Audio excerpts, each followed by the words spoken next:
El gobierno de Pedro Sánchez ha vuelto a usar la misma estrategia que empleó tras el apagón masivo de la semana pasada: culpar a una supuesta agresión externa para justificar su incapacidad de gestionar servicios públicos esenciales, según los hechos reportados el 5 de mayo de 2025. Hace 7 días, tras el colapso eléctrico que dejó a oscuras a la península ibérica, Sánchez no descartó un ciberataque como causa, a pesar de que el director de Red Eléctrica, Eduardo Prieto, afirmó desde el principio que se descartaba un incidente de ciberseguridad. Sánchez insistió en mantener viva esa hipótesis, diciendo que era imprudente descartar cualquier escenario, y anunció una investigación que incluía el ciberataque como posibilidad. Ahora, tras el caos en el AVE entre Madrid y Andalucía, que dejó 18 trenes parados y a más de 6.300 viajeros afectados, el ministro de Transportes, Óscar Puente, ha seguido el mismo guión. A las 21:51 del domingo, publicó en X que se trataba de un grave acto de sabotaje. Esto, a pesar de que las primeras investigaciones de la Guardia Civil apuntan a delincuencia organizada dedicada al robo de cobre, aunque el gobierno asegura que todas las hipótesis están abiertas. La definición de sabotaje, según la RAE, implica un daño deliberado en instalaciones como parte de una lucha política o social, un término que Puente usa para sugerir una agresión intencionada contra el Estado. Desde la bandera, esta estrategia nos parece una vergüenza. Sánchez y su gobierno se esconden detrás de teorías de agresiones externas para no asumir su ineptitud, mientras los españoles sufren las consecuencias de su mala gestión. El modus operandi del gobierno es calcado en ambos incidentes.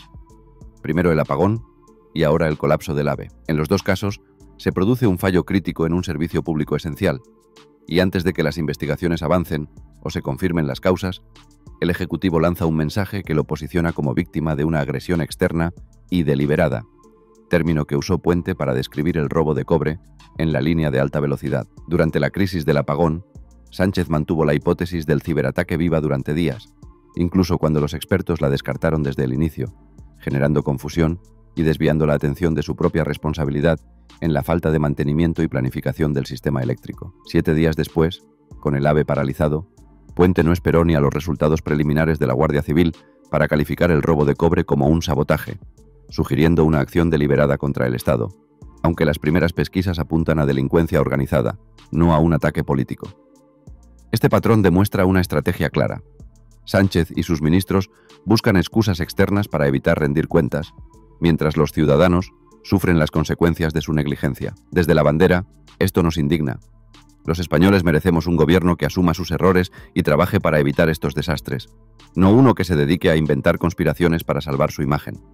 La Guardia Civil ha abierto una investigación sobre el robo de cobre que paralizó el AVE entre Madrid y Andalucía y ha detectado el mismo modus operandi de bandas organizadas que operan en España dedicadas a este tipo de delitos, según los detalles reportados el 5 de mayo de 2025. Sin embargo, el ministro de Transportes, Óscar Puente, ha insistido en la tesis del sabotaje deliberado, repitiendo en varias entrevistas a lo largo del lunes que todo apunta claramente a un acto deliberado. Puente señaló que quien sustrajo el cable, valorado en unos 1.000 euros, sabía lo que hacía, ya que el tramo afectado era clave para la circulación, no había cámaras de vigilancia, y el incidente ocurrió en plena operación retorno del Puente de Mayo, maximizando el impacto. El ministro planteó dos hipótesis: un móvil económico, que considera poco probable dado el bajo valor del cobre, o la voluntad deliberada de causar daño, afirmando que esta última es la más posible. Desde Manzaneque, Toledo, uno de los puntos donde se sustrajo el cable, Puente reiteró: el móvil económico es difícil de entender. No podemos descartar ninguna hipótesis, pero es evidente que lo más probable es que quisieran hacer daño. Desde la bandera, esto nos parece una manipulación descarada. La Guardia Civil apunta a delincuencia organizada, pero Puente se empeña en hablar de sabotaje para justificar su propia incapacidad de proteger las infraestructuras, dejando a los españoles varados mientras busca excusas. La narrativa del sabotaje, que Óscar Puente ha usado para explicar el colapso del AVE, no solo es precipitada, sino que genera más dudas que respuestas. Sí, como indica la Guardia Civil, el robo de cobre es obra de delincuencia organizada. ¿Por qué el ministro se apresura a hablar de sabotaje, un término que implica una motivación política o social? ¿Acaso el gobierno está tratando de inflar el incidente para desviar la atención de su propia incapacidad para garantizar la seguridad de las infraestructuras críticas? El apagón de la semana pasada ya mostró que Sánchez prefiere señalar a enemigos externos antes que asumir su responsabilidad, y ahora Puente repite la jugada con el AVE, ignorando que la falta de vigilancia y mantenimiento en la red ferroviaria es un problema que le compete directamente al Ejecutivo. Mientras tanto, miles de españoles se vieron afectados. 6.300 viajeros quedaron varados, muchos sin información ni soluciones, evidenciando una vez más la ineptitud de este gobierno para gestionar crisis.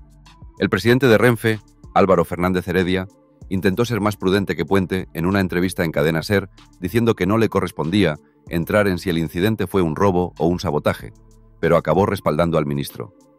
Aunque fuera un robo, es un sabotaje, porque causa daños enormes. Otros socialistas, como Santos Cerdán, secretario de organización del PSOE, también hablaron de sabotaje y criticaron a PP y Vox por no condenar el incidente, a pesar de que ninguna autoridad ha confirmado que se trate de un acto de esa naturaleza. Desde Ferraz, el PSOE acusa a la oposición de intentar sacar rédito del suceso, e incluso algunos dirigentes insinúan motivaciones políticas detrás del robo, alimentando una guerra política que ya vimos tras el apagón. Desde la bandera, esto nos parece el colmo de la hipocresía. El PSOE usa el término sabotaje sin pruebas, y luego culpa a PP y Vox por exigir responsabilidades, todo para desviar la atención de su propia ineptitud. Los españoles estamos hartos de estas cortinas de humo, mientras nuestras infraestructuras colapsan. El gobierno de Sánchez ha demostrado una vez más que su única estrategia frente a los desastres que ellos mismos provocan es inventar excusas y señalar a supuestos enemigos externos, según los hechos expuestos el 5 de mayo de 2025. En el primer punto, vimos cómo Sánchez y Puente repiten el mismo guión. Tras el apagón masivo de la semana pasada, hablaron de un ciberataque sin pruebas, y ahora, con el colapso del AVE que dejó a 6.300 viajeros varados, Puente se apresura a calificar el robo de cobre como un sabotaje, a pesar de que la Guardia Civil apunta a delincuencia organizada. En el segundo punto, Puente insistió en la idea de un acto deliberado para causar daño, ignorando que el móvil económico es el más probable según las investigaciones, y usando un término tan grave como sabotaje para desviar la atención de su propia ineptitud. En el tercer punto, ni Puente ni Sánchez han explicado cómo refuerzan la vigilancia de las infraestructuras críticas tras estos incidentes, mientras Adif admite que los robos de cobre son un problema recurrente sin solución efectiva. La oposición, con el PP exigiendo la dimisión de Puente y Vox, denunciando que España se convierte en un Estado fallido, pone el dedo en la llaga de la incapacidad del gobierno. Finalmente, en el cuarto punto, el PSOE, desde Renfe hasta Ferraz, respalda la tesis del sabotaje sin pruebas y acusa a PP y Vox de sacar rédito, reavivando una guerra política para tapar su desastre de gestión, e incluso insinuando motivaciones políticas detrás del robo. Desde la bandera, esto nos indigna profundamente. Sánchez y Puente están convirtiendo a España en un circo de excusas mientras los ciudadanos sufren las consecuencias de su negligencia. No hay cámaras, no hay vigilancia, no hay un plan, y lo único que saben hacer es culpar a supuestos sabotajes para evitar rendir cuentas. ¿Cuánto más vamos a soportar que este gobierno nos tome por tontos? Los españoles merecemos un liderazgo que proteja nuestras infraestructuras, que garantice nuestra seguridad y que no se esconda detrás de cortinas de humo cada vez que falla. Vox es la única fuerza que puede poner fin a esta farsa, devolver el sentido común a España y reconstruir un país donde los trenes funcionen, la luz no se corte y los gobernantes asuman sus responsabilidades. Por una España soberana y fuerte, que Sánchez y Puente paguen por su ineptitud.